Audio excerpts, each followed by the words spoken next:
Welcome back to another Cavs game reaction. This one for game 39 that happened tonight against the Milwaukee Bucks. And we are in the Cavs jacket because the Cleveland Cavaliers extended their winning streak to 6 games with a 135-95 victory in Cleveland. So a 40-point win over the current second seed in the East. A lot of crazy things happening in this one with the Cavs going on a 20-2 run in this game. You also have George Niang feasting on a 33 burger, but the probability of something like this did get a lot likelier in the pregame, where at first it seemed like Milwaukee would be getting some reinforcements with Jay Crowder returning to the lineup for the first time since November 11th. But we also got the news in the pregame that Giannis would be missing this game with a right shoulder contusion. So a team that the Haslams own a part of having their main star miss a game with a contusion injury. I've heard that scenario somewhere else before.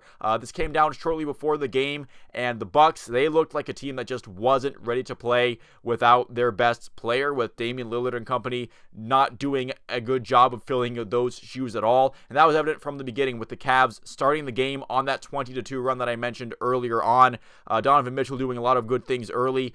The Bucks did settle things down a little bit in that first quarter after a timeout call. I did get a little worried that they would crawl back into this, but the second quarter and beyond were dominated by Cleveland, where that was the second quarter effort that I wanted to see against Chicago. But this game was done by halftime with the Cavs up by 25. The second half was basically played because it had to be, not because the Bucks had any chance of getting back into this one. The high minute man for the Cavs, with both benches getting significant time on the floor. High minute man being George Niang with 27 minutes. So, and while I did mention Donovan Mitchell getting some good stuff in early, I do want to talk about George Niang first and foremost. He might have to get ready for a random drug test or two after this one, setting a career high in points with 33, taking 14 shots, six of them from beyond the arc, only missing one 3-point shot out of those and a free throw.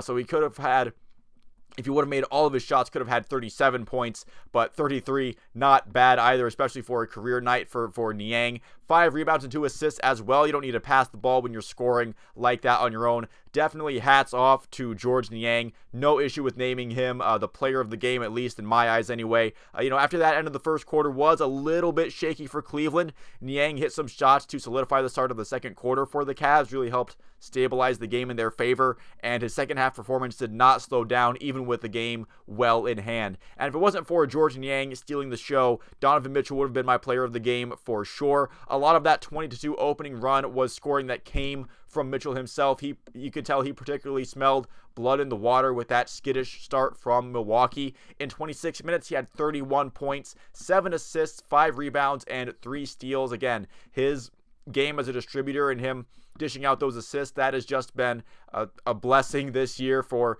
Donovan Mitchell. We've already seen how great he was in a Cavs uniform last year. This year, he's been really, really good as well, and he's also added that ability to move the ball around in his arsenal as the main ball handler. This was another performance from him where, if he's going to perform like that, you feel like Cleveland can compete with anyone if Donovan Mitchell is on that kind of game. Isaac Okoro, he had a great defensive performance against Damian Lillard, who became the main threat with Giannis out for Milwaukee in this one. His defense was another factor in that early run where, the Bucks offense just couldn't really get a whole lot going. He also finished the game with 7 assists, definitely made some passes that led to easy buckets, also had a steal and a block as well. And while I do still think that with the lineup fully healthy, maybe he ideally comes off of the bench, I don't think he's looked as out of place in the starting lineup as he did last year, where I feel like Isaac Okoro has really been a decent presence in the starting 5. Jarrett Allen also had his 10th straight double-double, extending his career high, and is now tied 3rd for all time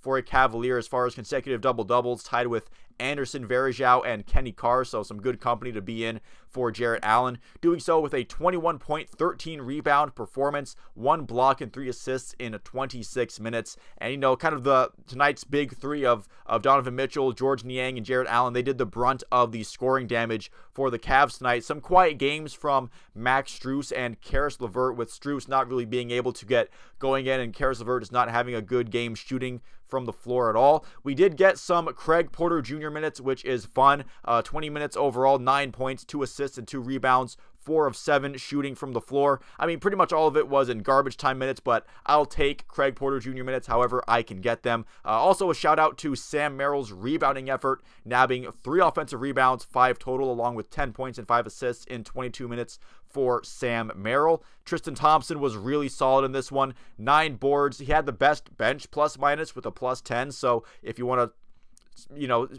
point to a specific stat besides his rebounds, then you can point to that if you'd like to. I'm just glad Tristan Thompson has been pretty solid for the Cavs this season, that signing has worked out, because if it didn't, Damian Jones would really be the only other true backup center option. I mean, I guess you could try to have someone like Niang or Dean Wade when Mobley gets healthy be like the backup 5 spot, but those guys are a little bit small for that position. And Damian, you don't really want to ever have to lean on Damian Jones for a whole lot of meaningful anything this year, where that would be terrifying if he was the only other true backup center option. He's occupying the Robin Lopez spot from last season, who we saw a bit of tonight for the Bucks in this one. Since the game was pretty much out of hand anyway, might as well throw Robin Lopez out there.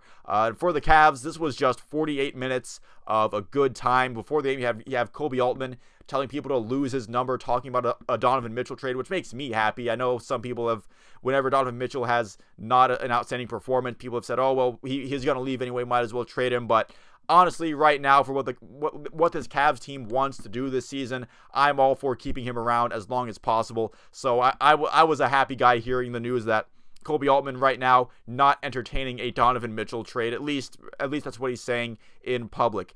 So the Cavs' next game is on the 20th against the Atlanta Hawks in Atlanta, their first true road game since the first, because the Brooklyn Nets was listed as a road game, but really it was a neutral site being in Paris and all. But that's going to do it for me in this video. Thank you so much for watching. If you did make it this far into it, leave a comment below on how you felt about this game in general. If you're a Cavs fan, not sure how you could feel anything but good positive vibes after this one, but maybe there's something crazy that's going on. You can let me know down in the comments section below. Leave a like and a subscribe if you enjoyed the video and like to see more like it. I cover some other teams in Ohio. Maybe you like those videos as well. But once again, thank you all for watching if you did make it this far into it, and I will see you at the next one.